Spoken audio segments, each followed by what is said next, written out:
Hey, what's happening, everybody? Steve here, bringing you a little more aqua porn. Rico por tus ojos. Ay, vato. I am bringing you an update to introduce you to my two new members.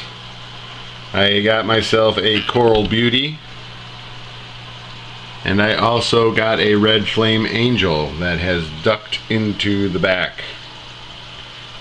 Now, I don't recommend stocking your tank this quickly, but I'm in 11 weeks. I was itching to get some fish for here, and it's really easy to get overexcited and stock your system too quickly, which I may be doing here. I may be stocking it a little too fast, because on Friday I bought the two clowns back there. Then on Sunday I went right out and I got the Flame Angel and I got the Coral Beauty. Now, when you're stocking angelfish or tangs or any fish of similar shape or fish of similar color, you want to stock them together. So what my son wanted and what I really wanted was the Flame Angel. Flame Angel is the reason I built this system. And so I knew I wanted a Coral Beauty as well, so I had to get them both. And it was for reasons just like that. Now the Flame Angel, there he is. He has taken this little cave, this little crevice right here, and established it as his own. Called this the penthouse. From the penthouse, the Flame Angel can get pretty much anywhere in the system. As you can see, he just came out there. He can get out in the back. Over in this side here, he can get out from down there. So it's pretty much centrally located. He can get anywhere in the system he wants to go from this area. I call this area the penthouse. So Red Flame Angel is taking the penthouse for his own, which has made it a little difficult for the poor Coral Beauty, because she's finding it hard to find territory where they don't run into each other, because since it's in the center and he can get everywhere, she doesn't really have much to call her own. She's been calling this right down here, this spot between that cave and this cave. It's kind of where she's established her territory. And the Flame Angel, he pretty much leaves her alone when she's down there. The only time he gets at it with her is if they accidentally run into each other. But she's also been trying to claim this area for herself. The Red Flame Angel, he ain't having that, man. He's like, no way. He chases her out of there muy pronto, because she can get into the old penthouse from there. So I got the penthouse and the garden apartment. Poor Coral Beauty's got to settle for the garden apartment, because the Red Flame Angel, he's taking the best spot for himself. Now, like I said, I'm taking a real gamble stocking these fish as quickly as I did. Plus, I didn't quarantine them. So that's kind of a beginner mistake. But this system is in 11 weeks, so I was itching. I was itching to get some fish in here. And, you know, I got overwhelmed with the excitement. Got overwhelmed with the excitement of getting some fish and some livestock in the tank. And I may have gone a little too fast. So it's a real gamble. For all of you out there, it's a real gamble what I'm doing here. You know, I don't want to stress my bio load. I haven't seen an effect there yet, but you also don't want to stress your fish. Plus, you want to quarantine, because I don't want to introduce marine ick into the system. So I'm taking a gamble there as well. I didn't quarantine. I just brought them home, got them in here, and you know, only time will tell. But they had a Memorial Day weekend sale at Petco, where the Red Flame Angel ended up being less than a quarter of what they want at the local fish store. Yeah, I said Petco, everybody. You know, I don't have anything against big box, really, but I'll always support my local guy. I'll always support the little guy. But at my local fish store, when I was in there looking at fish, they wanted $100. $100 for Red Flame Angel. The damn thing was covered in ick. It had white spots, and they still wanted $100 for them. When I pointed it out, they were kind of like, yeah, well, you know, you can take them home and you can treat them yourself. And they didn't really even have plans for treating this fish.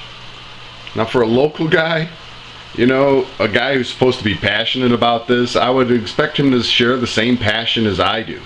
So that kind of soured me. It really soured me on this store, which I thought, you know, was a highly respected good store, you know, and, you know, it might not be the ownership's, but it was definitely the kid who I was talking to, you know, his response to the whole thing. But as far as Petco goes, I don't have anything against big box when they're offering prices the way they are. And I gotta be honest, every time I go check out the saltwater fish at Petco, the tanks are clean, the fish are all healthy and active. Even their corals and nems, you know, they don't have much selection there, but man, they look healthy. And you know, they're making a run. They're making a run to get into the saltwater scene because they know that that's where there's some money to be had. So that, you know, I gotta say, I don't have anything against big box when they're offering prices like they are. Like I said, I got him for less than a quarter of the price, and so I had to go for it. I had to take the gamble because I was itching to get some fish in here. And only time will tell if the big box sucks or not, you know, if these fish are healthy and live long, or if, you know, they're just some bunk fish from a fish farm or something like that. You know, only time will tell. And at the prices I paid for them, it's not like if I would have brought home $100 fish with ick, you know. So that just really soured me. I'm really disappointed in that. And I'm not the type of guy who writes a letter, but I probably should. Anyway, the clowns are that's got me worried. I bought the clowns. The clowns are for my boys. You know, little Nemo's for the kiddies. And the red flame angel and the coral beauty, those are my fish. Those, you know, those are the fish I built this system for. And they're going to be my showpiece fish. They'll probably be the biggest fish in this system. And just really digging. You know, you go through 11 weeks of toil, making an environment, you know, that they can enjoy, and just to see them enjoying what you created, really cool thing. Really excited to having them here. But the little clowns, man, they haven't moved from back there since I got them. It's like, hey dudes, there's a whole huge tank here for you to enjoy. Why are you chilling back there where there's no rock work, no nothing? You know, so they only come, I try feeding them over here on this side of the tank, and you know, try to coax them out, and they do come out from time to time, but they always end up back there, man. It's like, come on dudes, swim around, check it out, find yourself a little perch here on the rocks, relax, you're in good hands.